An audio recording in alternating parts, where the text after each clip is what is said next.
जय श्री राधा कृष्ण। बड़ा ही सुंदर रिश्ता है मेरा और मेरे कान्हा का। ज्यादा मैं कभी मांगती नहीं और कम वो कभी देता नहीं।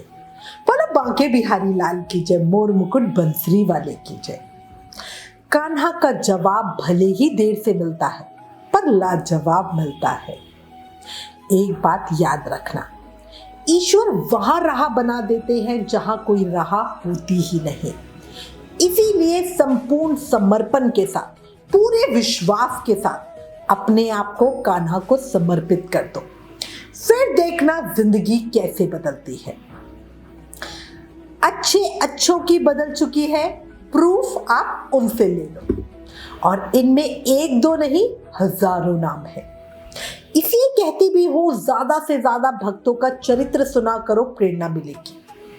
समय कम है, मानव जीवन बड़ी मुश्किल से मिलता है। अभी भी समय है, फायदा उठा लो, वरना अंत समय बहुत पछताओगे। क्या आपने कभी सोचा है कि भगवान जब हमारे परिवार के सदस्य बनकर रहते हैं तो वो केवल मूर्ति नहीं बल्कि उस रिश्ते का हर कर्तव्य भी निभाते हैं। आज का प्रसंग आपको रुला देगा और आपके रोम रोम में भक्ति की ऐसी लहर दौड़ जाएगी कि आप लड्डू गोपाल को सिर्फ मंदिर की मूर्ति नहीं बल्कि अपने घर का बच्चा मानने लगोगे। प्यारे भक्तों, ये प्रसंग है कानपुर की श्यामा जी का और उनके लड्डू गोपाल जी का। श्यामा जी विधवा थी। परिवार में केवल दो ही सदस्य, उनका बेटा प्रेमपाल और उनके प्राणों से भी प्रिय लड्डू गोपाल। लेकिन गोपाल जी उनके लिए सिर्फ ठाकुर जी नहीं बल्कि उनके छोटे बेटे थे। परिवार का पालन पोषण प्रेमपाल ही करता था। वो एक छोटी सी नौकरी करता था। प्रतिदिन परिवार के पालन पोषण के लिए, काम करने के लिए वो बाहर जाया करता था। श्यामा जी तो हर समय अपने गोपाल जी में ही खोई रहती थी। बड़े प्रेम से, बड़ी तन्मयता के साथ, बड़े भाव के साथ अपने पुत्र गोपाल की सेवा करती और वात्सल्य भाव से भरकर उनके सामने बैठकर घंटों उनसे बातें किया करती। वो हर बात को अपने गोपाल जी के साथ, अपने पुत्र के साथ मतलब शेयर जरूर करती थी, उन्हें बताती जरूर थी। बाजार से कुछ भी लाने जाती तो कहती, गोपाल मैं बेटा बाजार जा रही हूँ, घर को देखते रहना, अपना ध्यान रखना। कुछ बार लेकर आती तो सबसे पहले अपने गोपाल को दिखाती, कहती देखो गोपाल आज मैं ये खरीद के लाई हूँ, तुम्हारे खाने के लिए ये चीज लाई हूँ। मतलब बिल्कुल एक बच्चे की तरह, बिल्कुल एक बेटे की तरह ही व्यवहार करती थी। हर चीज को अपने गोपाल को खिलाती थी, बहुत ध्यान रखती थी। भोग सेवा मतलब इतने प्रेम और भाव से करती थी, क्या ही बताऊं। स्नान ध्यान पूजा अर्चना बहुत भाव से होता। वो सब कुछ करती और बड़े प्रेम नियम संयम के साथ। माँ की देखा देखी ही प्रेमपाल जी में भक्ति के बीज थे। बढ़िया जिंदगी चल रही थी और भक्ति जब हमारे जीवन में होती है ना तो संतोष अपने आप आ जाता है। तो श्यामा जी के साथ भी ऐसा था, बहुत संतोषी स्वभाव की थी। उनको किसी भी चीज की कमी नहीं थी। मतलब कितनी किल्लत के साथ जिंदगी जी रहे हैं, एक एक पैसा बचाना पड़ रहा है या कितना संभल संभल के करना पड़ रहा है, बट उनको किसी भी चीज की कोई शिकायत नहीं, कोई इच्छा नहीं, कोई कामना नहीं, एक घर बन जाए, एक बड़ी सी गाड़ी मिल जाए, कुछ इच्छा नहीं। बस ठाकुर जी की कृपा है, बहुत प्रेम है, भाव है, बस उनके मन में पूरा संतोष था। अच्छा, अब उनके जीवन का एक प्रसंग बताती हूँ जो अंदर से आपको हिला देगा। हुआ क्या, एक दिन की बात है, एकादशी का दिन था। श्यामा जी एकादशी को व्रती रहती थी। उस दिन सुबह से ही श्यामा जी के मन में कुछ बेचैनी थी। उन्हें कुछ भी अच्छा नहीं लग रहा था।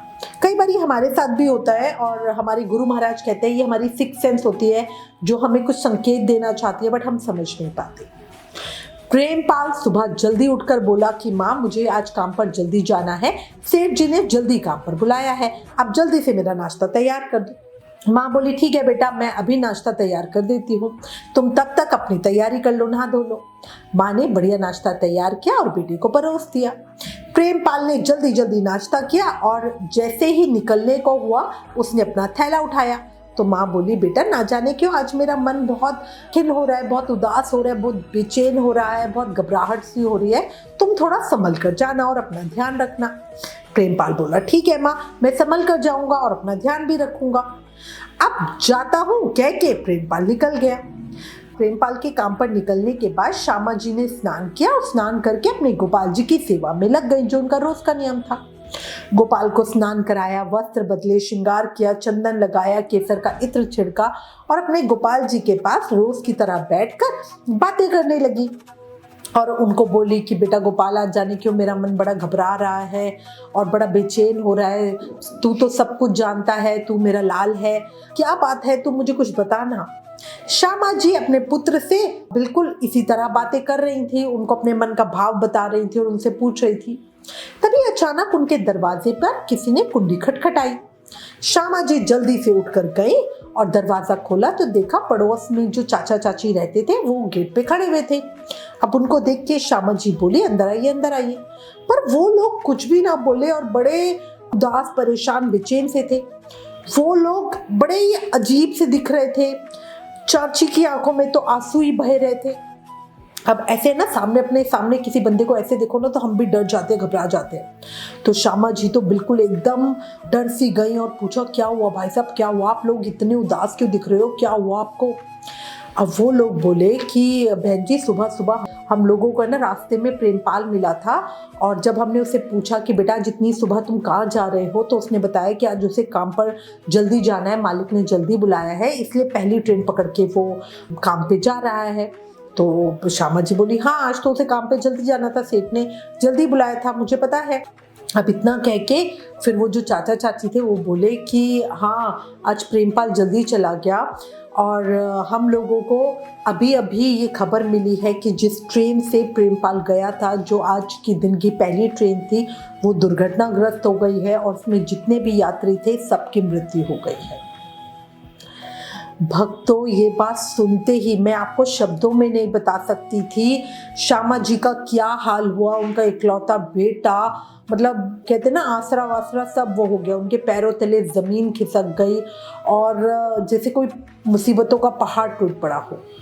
श्यामा जी को कुछ भी सूझ नहीं रहा था, समझ नहीं आ रहा था और उनको ये सच भी नहीं लग रहा था, ये कैसे हो सकता है। मतलब गोपाल जी के रहते उनके भाई को कुछ हो जाए, इस चीज पर उनको विश्वास भी नहीं हो रहा था। वो सीधी अपने गोपाल जी के पास दौड़ी और गिरकर बोली कि तू कुछ बोल नहीं रहा है, ये नहीं हो सकता, ये नहीं हो सकता। और ये कह के वो रोई जा रही थी। उसी समय श्यामा जी के घर पर फोन की घंटी बजी। उस फोन को प्रेमपाल की जो चाची थी उन्होंने ही उठाया, क्योंकि श्यामा जी की हालत तो बड़ी खराब थी। अब चाची ने एकदम आवाज लगाई, फोन उठाया, उसके बाद एकदम आवाज लगाई, श्यामा जल्दी आओ, प्रेमपाल का फोन है। श्यामा जी उस समय वो एक लाइन सुनकर जैसे किसी मुर्दे के शरीर में जान फूंक दी गई हो, ऐसे उनके अंदर प्राणों का संचार हुआ। वो एकदम दौड़ती हुई आई और फोन लेकर कहने लगी, बेटा तू ठीक है ना, तू ठीक है ना। तो प्रेमपाल बोले, हाँ माँ मैं ठीक हूँ। तुम, मुझे पता है तुम्हें वो ट्रेन का समाचार मिला होगा, तुम परेशान मत हो और मैं जल्दी काम निपटा के आता हूँ। अब ये कह के प्रेमपाल ने फोन रख दिया। अब उनकी माँ की जान में जान आई। चाचा चाची थे वो भी बहुत खुश हुए और थोड़ा आराम से बैठे। चाची ने उनको पानी वानी पिलाया, सब आराम से बैठे। हमारी श्यामा जी दौड़ के अपने ठाकुर जी के पास गई, अपने गोपाल जी के पास गए, उनको बोली कि मुझे पता था कि कुछ नहीं होगा। अब शाम को दूसरी तरफ प्रेमपाल जी ने भी अपना काम खत्म किया और मालिक को बोला कि मुझे घर जल्दी जाना है। वो जल्दी निकल पड़े।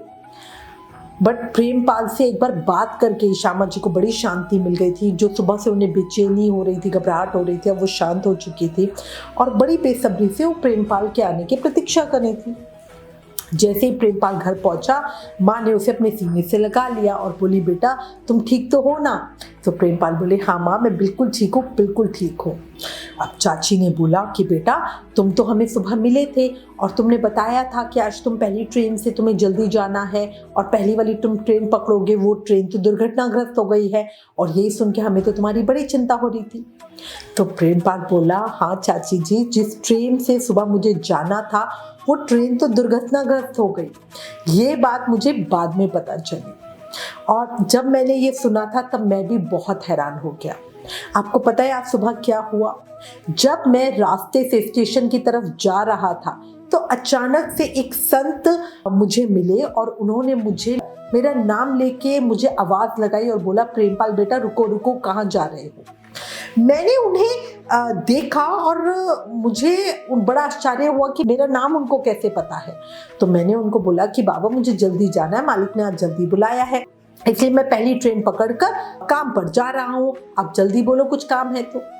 उन संत के मुखमंडल पर बड़ा ही अद्भुत तेज था और वो मुझसे बोले, बेटा प्रेमपाल, आज तुम्हारी माँ का व्रत है और उन्होंने आज दोपहर में तुम्हारे भोजन के लिए कुछ बनाया नहीं है, तो मैं तुम्हारे लिए थोड़ा प्रसाद लेकर आया हूँ, ये तुम ले लो, काम पे जाने के बाद तुम इसे खा लेना। तो वो प्रसाद देने लगे संत।